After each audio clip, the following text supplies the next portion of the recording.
在体验尝试过几条冰川国家公园的入门级的步道之后，经过仔细准备，草帽找到了一条囊括冰川泻湖、冰斗、U 型谷和丹霞地貌特征的路线 Swift Current Trail。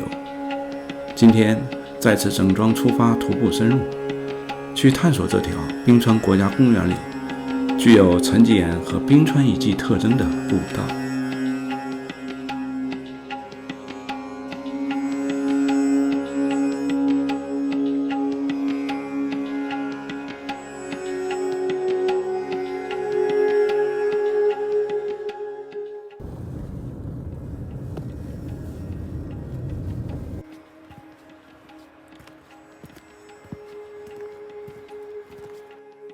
进入冰川国家公园的东区，草帽实地探路发现一些冰川国家公园特别有代表性的路线。在众多路线当中呢，选取一条最适合我们徒友的，其实并不太容易。大家屏幕上看到的呢，就是草帽探路当中发现的几条线路。左侧的这个绿色线呢，是到达一个冰泻湖，叫做 Grinnell Trail 在右侧的这条蓝色线路呢是雷鸟路线，红色线路呢是 Iceberg 到达另一个冰泻湖，中间这条黄色线路呢就是 Swift Current 线。今天呢我们主要就是进入这个 Swift Current 线。由于冰川国家公园今年的雨水比较多，降雪量比较大，所以呢像 Grinnell 线路还有 Iceberg 线路就封闭了，所以我们就选择了中间这一条。而蓝色的这个雷鸟线路呢，因为它绕路比较远应该是一个大环线至少要2到3天以上的行程，所以我们就今天就选择中间这条Swift Gardens 路线。冰川国家公园的步道呢还是比较成熟的，它在步道口呢都会有明显的路牌，包括停车场配套设施。 Swift Current 线路呢实际上是一条串联多个湖泊的路线，那它都是过去的冰川泻湖形成的。我们今天呢就从步道口进入。为什么选择 Swift Current 路线呢？因为这条路线本身又非常的有代表性它经过了大量的冰川泻湖，有一定的高度海拔，虽然也不可能完整的走完因为季节原因，现在的雨水比较多，上面的雪还没有融化，所以呢我们尽量走到最高处。今天呢非常漂亮的树木森林，在步道当中行走呢，路线非常的平缓舒适几乎没有什么障碍。但是呢这路线还是比较长的全长呢大概有12英里。我们在今天走的路段当中究竟能走到多少要看实际的情况。当走到这个位置的时候呢，大家可以看到地图上呢有左侧有一个瀑布峡谷，这个呢就是红石峡谷在这个红石瀑布区域呢是有很多游客去观光拍照。这个红色的岩石上就典型的丹霞地貌特征瀑布泉水和溪流从红石流下它经过几道弯，然后汇入下面的湖泊，瀑布的声音巨大。那步道呢在它的右侧继续向前深入，我们继续穿过森林一路向前走入另外一个湖泊。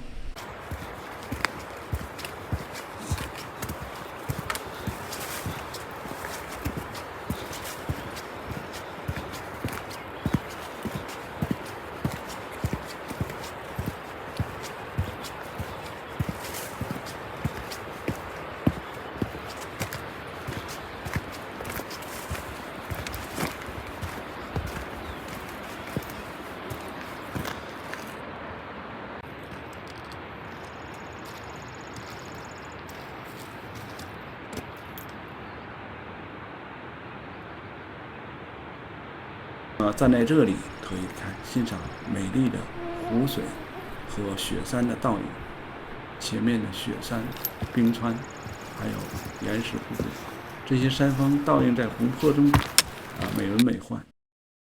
那大家可以看现在的线路呢向峡谷深处延伸，可以在空中俯瞰到经过了一连串的湖泊，但是如果你在步道当中行走，不去到湖边的话，你可能不知道它的位置变化。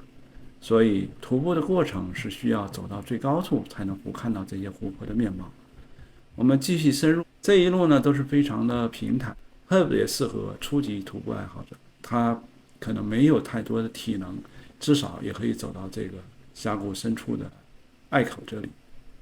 那么走到这儿以后，发生了一些特殊的情况，就是这条河，当我走到这个河边的时候，原本架在河上的木桥被拆除了。为什么会被拆除呢？当我走完以后才了解到，拆除了以后呢，这条路线就中断了。我们应该怎么走呢？下一步就无法再向上攀爬了。在这种情况下呢，草帽继续向前探路。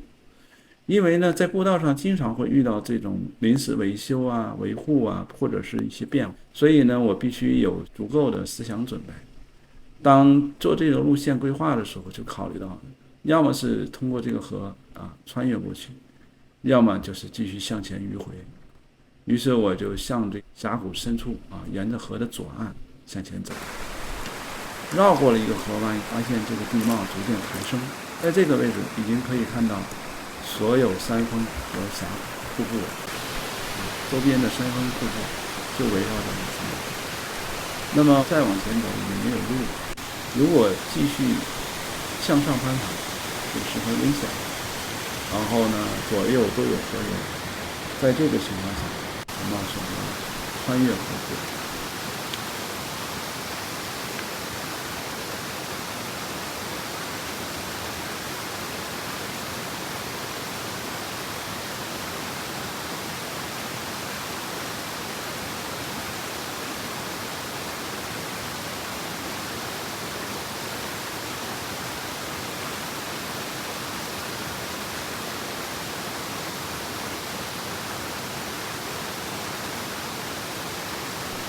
跨过这个小溪，向河谷右侧。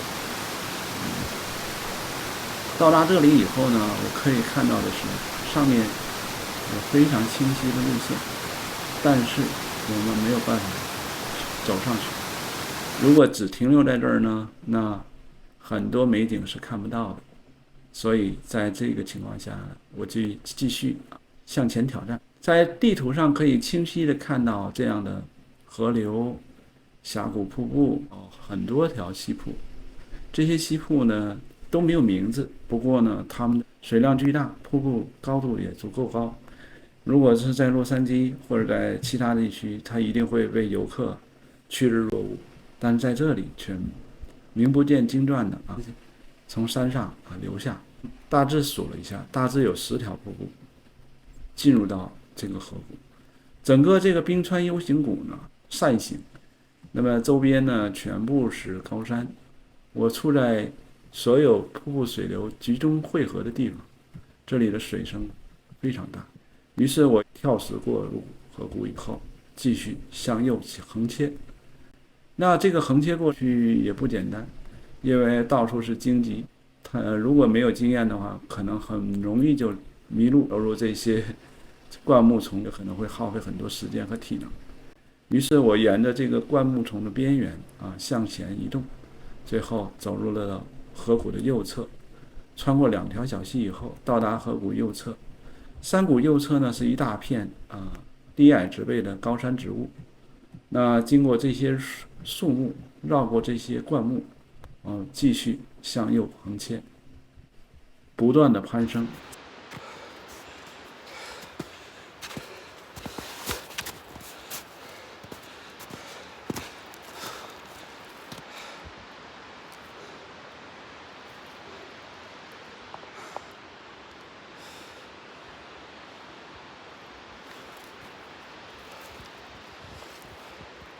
在茂密的丛林和灌木中寻找一条出路，最终走上了这条步道。当回到步道上的时候，倍感轻松，因为这些步道其实修范的非常完整的，我们只需要在这条步道上沿着路线继续行走就可以了。但是这里有个问题，就是还要走多远，还能走多远。所以探路的重要性就在于必须要了解自始至终去哪里。站在步道上向上眺望，非常漂亮的美景呈现在眼前，整个山谷全貌就在脚下。这里有非常漂亮的瀑布，还有冰川、雪原。大部分的游客见到河谷的桥梁被撤换，就已经退却。那么，如果这个步道只完成下面这个低海拔地区的徒步的，就很难感受到它的震撼。于是我沿着步道继续向前，走到了这样一个拐角，在这个位置呈现在面前的是立体的河谷，一连串的湖泊。我们眼前看到的东西，恰恰就是验证了徒步带给我们的快乐和感受。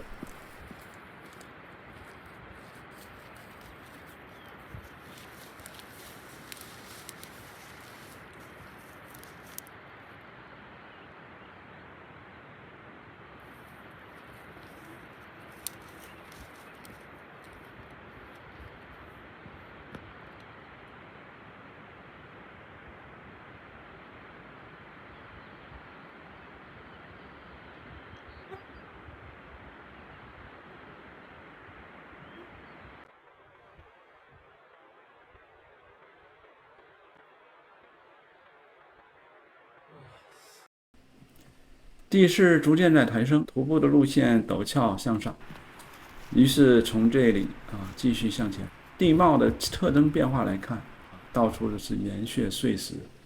走在步道上呢，左手是比较陡峭的山坡，右手上面也是悬空很高的山崖。一路这样走来，感觉是非常的震撼。景色在眼前变化，在这个位置可以看到最大的一条瀑布。我现在在美国落基山，美国与加拿大的边境，冰川国家公园，这条路线叫 Swiss Cross， 这条步道非常壮美，下面有3个连片的湖泊，然后在这个冰川谷里边，这条瀑布就在正前方，从高处俯瞰面前，目测大概有100米高，深响彻山谷，非常赞。对，又是只有我一个人，这条步道没有人上，因为下面有一条河，需要趟水才能过来。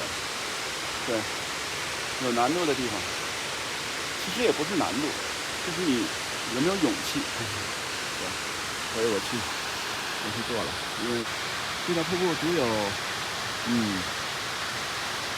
差不多500米长，或者300米长，高度应该有80米到100米。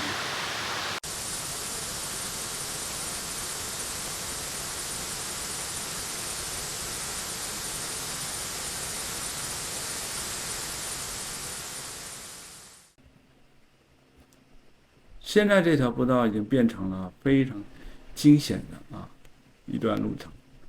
左侧呢就是崖壁，右侧是悬崖，一条挂壁式的步道。这个时候会感受到修建步道的志愿者们，他们是多么的伟大。这些碎石的步道太爽了，太漂亮。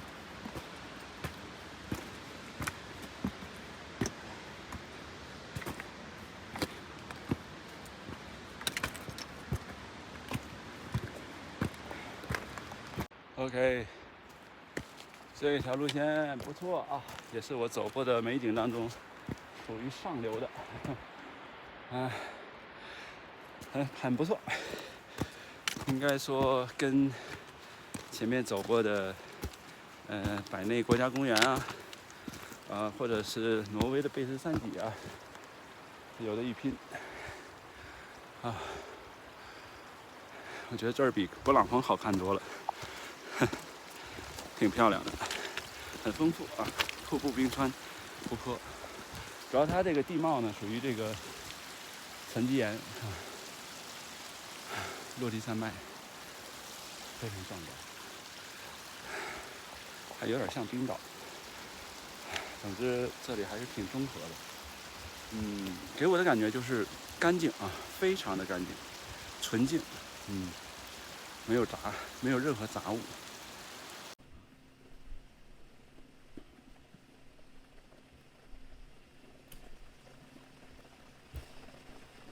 好，我们继续往前，走到这个垭口的时候，然后路线掉头，继续往上，就这样迂回徘徊啊，走到山峰的另一侧，在这里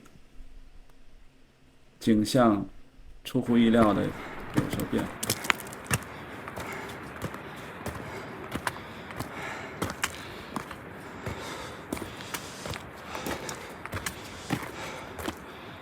哇塞，太棒了！没想到这还有一个这么漂亮的湖，这不上到高处根本看不到，这是非常非常壮观。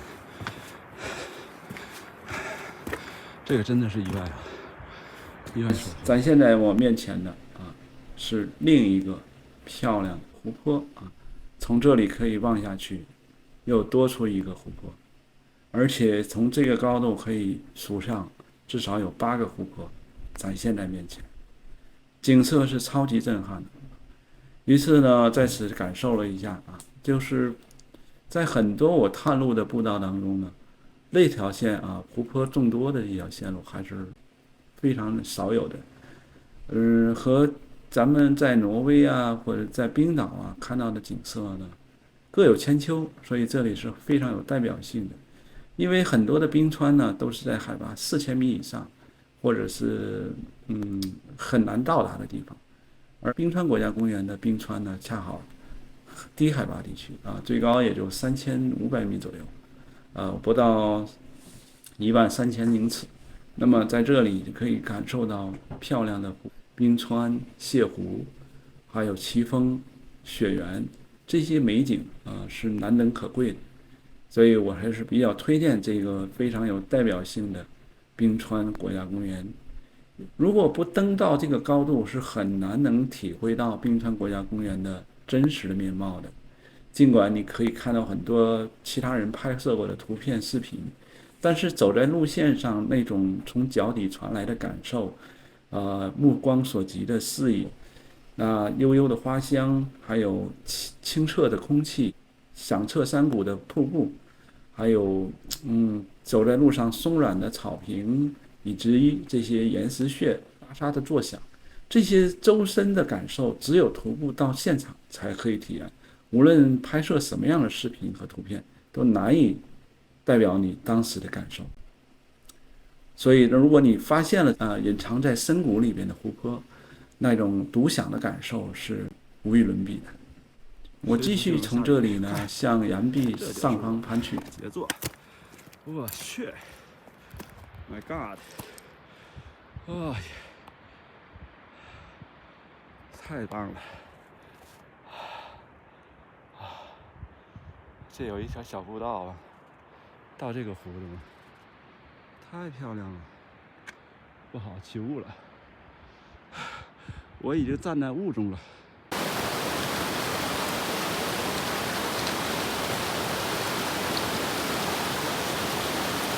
当我绕到这个小溪的位置的时候，又进一步穿越一片雪原。在7月初的时候还没有化，所以要整个从雪原上穿过，并且呢徒步穿过这个小溪，再进入到另一面的崖壁，然后迂回之上，进入到回旋的一片森林，在这里又遇到了大量的雪原，所以还要穿越雪原徒步，一直走到山坡的另一侧。真漂亮！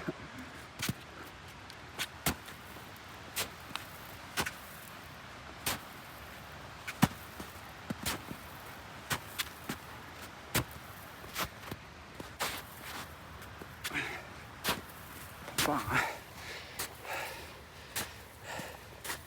加油！就快过去了。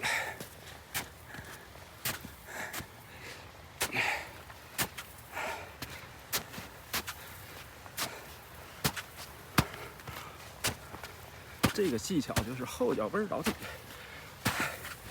利用这个摩擦力。OK， 我去，有点难度。加油，草帽！ I got it. Good. 来个纪念照。So easy 啊，不用替我担心，这都是有常识的，我不会滑下去的。冰爪扎得很牢，只需要你把重心垂直于表面。千万不要趴在雪坡上走，那反而是会滑坠的。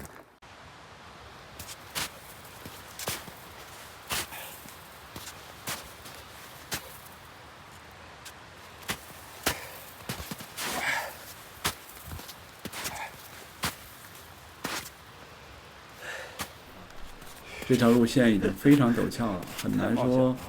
如果有朋友来这里的话，一定要带上必要的登山杖啊、护膝这些必要的装备，对自己的体能啊有一定的储备，然后呢，并且能合理分配自己的身体体能。再走到这儿的时候，今天的探路计划基本上就算达到目标了。我站在这个位置，已经看得到整个峡谷的地貌，同时没有办法继续向前，因为大面积的雪，有的地方深过膝盖啊，而且从来没有人走过。在这个季节，我还是不想给自己添更多的麻烦。时间的原因，今天必须要赶回到营地，所以在此结束了我的探路之行。虽然后段呢还有很多漂亮的美景啊，虽然后半段还有一个更陡峭的山峰可以值得一爬，但是由于我们自己的徒友啊团队可能不适合走这么险的路径，因为为了大家的安全和徒步体验啊，我主动放弃了登顶的这个想法，于是沿着原路回到步道上。从这里返回以后呢，其实一路向下望去，震撼的美景就在脚下。这条高达100米的瀑布已经被踩在脚下了。峡谷的美景全部尽收眼底，在这样的高度，在这样的景色下，非常欣慰地完成了一次徒步探索。走吧，今天探路成功，完美收官。现在我准备下山了，多走了3迈，5迈，总共走了，如果一个往返应该在14迈左右，12迈。也许吧，等会儿回去算一下。非常棒啊！能看见1、2、3、4、5、6、7、8个湖，天哪，真的太震撼了！这个景色还是挺独特的，跟其他国家的地方比，还有比较大的差异化。如果说跟西藏比的话，我觉得西藏湖更大气，但是这里更清秀。如果说像什么喀纳斯、什么川西这些地方，那就远不如这儿，那差的太多了。如果国外的话，我觉得这边的山跟冰岛有点 PK， 可以有一拼啊，因为它颜色虽然都是绿色啊，但是还是有很多雪。到了秋天、春天都有雪，所以呢，它的色彩很丰富，植被很茂密。水流量有够大，而且这个徒步体验特别好，因为它只有3000米左右，最高的地方啊，所以怎么走都不太累。上升啊、攀升啊，这些步道也很完善，所以非常适合这个徒步旅行。唯一缺陷就是这个纬度太高了，所以它的这个季节太短了。如果是7月初来哈，都是有雪的。一年当中只有1个半月左右的时间是最佳的徒步时间，剩下的你就只能在低海拔地区游览了，比如说玩一玩雪呀、玩水啊、皮划艇啊。徒步的话，我觉得还是得7月中下旬到8月中下旬。太早了不行，你上不了高处，所以就像我今天穿着冰爪，才能勉强走到这个雪线上。再往前就全部是雪了，就没法走，而且也没有必要，对吧？好，今天给大家介绍到这儿。一会儿呢，我还要穿过2个瀑布。我大约计划是用3个半小时时间回到停车场，然后我在这边呢就一路拍摄，非常好。回到步道以后，我们下一个问题就是如何解决回到原来的路上，因为有一条河上的桥已经冲断了，所以我现在的唯一的选择就是趟水过河。这就是我今天最有趣的体验了，因为这个河水是从冰川融雪当中刚刚流下来的，可能在10分钟之前它还是冰，还经过冰原。我今天趟过这条河是做了10足。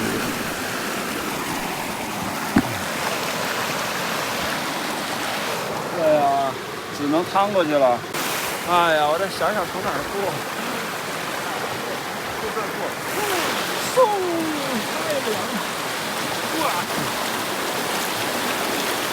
哇，天哪！太凉了！现在快点，要抽筋儿。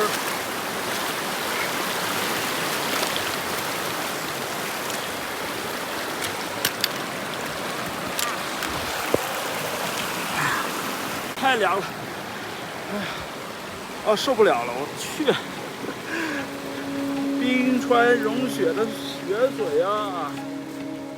过河以后继续向前，那就是非常惬意的一段时光这个时候夕阳西下了，美景颜色变得非常的丰富。走入这样的森林，大约3个小时以后走出了整个步道。10几迈的步道完成了以后，国家公园东区探路的一个基本的需要，带着满满的收获感，还有精彩的图片和视频分享给大家。那么下一站，我将探索西区的另外一条高山步道，欢迎大家及时收看。感谢大家对草帽哥探路频道的支持，欢迎点赞、收藏、订阅我的频道。也希望大家能参与我们的徒步旅行计划，谢谢，再见。